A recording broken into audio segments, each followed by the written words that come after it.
ఈరోజు పిన్నెల్లి రామకృష్ణారెడ్డి మీద తన మీద ఏకంగా 307 అంటే అటెంప్ట్ టు మర్డర్ లాంటి కేసులు పెట్టి ఏ రకంగా అన్యాయంగా తనను జైల్లో నిర్బంధించడం జరుగుతూ ఉందో కూడా చూస్తూ ఉన్నాం. ఎమ్మెల్యే లోపలికి పోయి ఈవీఎంను పగలగొట్టే కార్యక్రమం జరిగింది.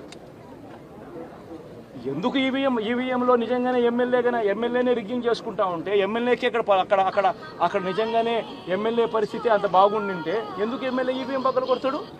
ఎమ్మెల్యే అక్కడికి వెళ్ళి హత్యాయత్నం చేశాడట. అదే పోలింగ్ బూత్లో హత్యాయత్నం చేశాడంట. ఎవడన్నా బుద్ధునోడు ఎవడన్నా నమ్మదానికి ఉందయ్యా? ఎమ్మెల్యే అక్కడికి పోయి ఎమ్మెల్యే హత్యాయత్నం చేస్తాడా? చెప్పడానికైనా హద్దు పొద్దు ఉండాలి కదా. ఆ మనిషి మంచోడు కాబట్టి గెలుస్తూ వచ్చాడు. ఆ మనిషి మంచోడు కాబట్టి ప్రజలు ఆశీర్వదిస్తూ వచ్చారు. అటువంటి వ్యక్తిని తీసుకొని వచ్చి తప్పుడు కేసులలో ఈ మాదిరిగా బిగించడం ఎంత మటుకు ధర్మం? ఈరోజు పిన్నెల్లి రామకృష్ణారెడ్డి మీద తన మీద ఏకంగా 307 అంటే అటెంప్ట్ టు మర్డర్ లాంటి కేసులు పెట్టి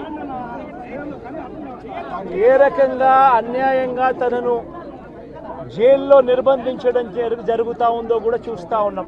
ఎమ్మెల్యే లోపలికి పోయి ఈవీఎంను పగలగొట్టే కార్యక్రమం జరిగింది. ఎందుకు ఈవీఎంలో నిజంగానే ఎమ్మెల్యేనే రిగ్గింగ్ చేసుకుంటా ఉంటే ఎమ్మెల్యేకి అక్కడ నిజంగానే ఎమ్మెల్యే పరిస్థితి అంత బాగుండింటే ఎందుకు ఎమ్మెల్యే ఈవీఎం పక్కన కొడతాడు?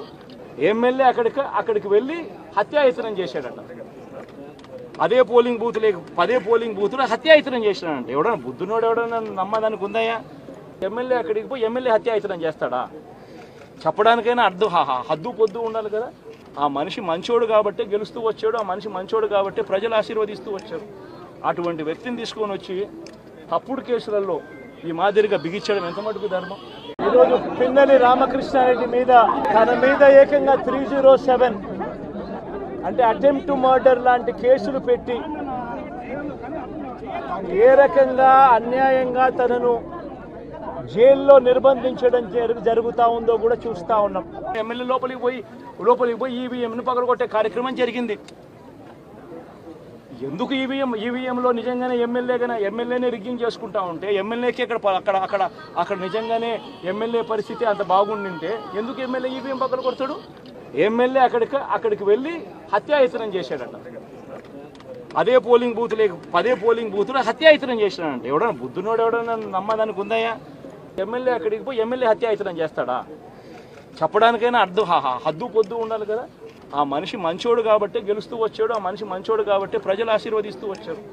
అటువంటి వ్యక్తిని తీసుకొని వచ్చి తప్పుడు కేసులలో ఈ మాదిరిగా బిగించడం ఎంత మటుకు ధర్మం?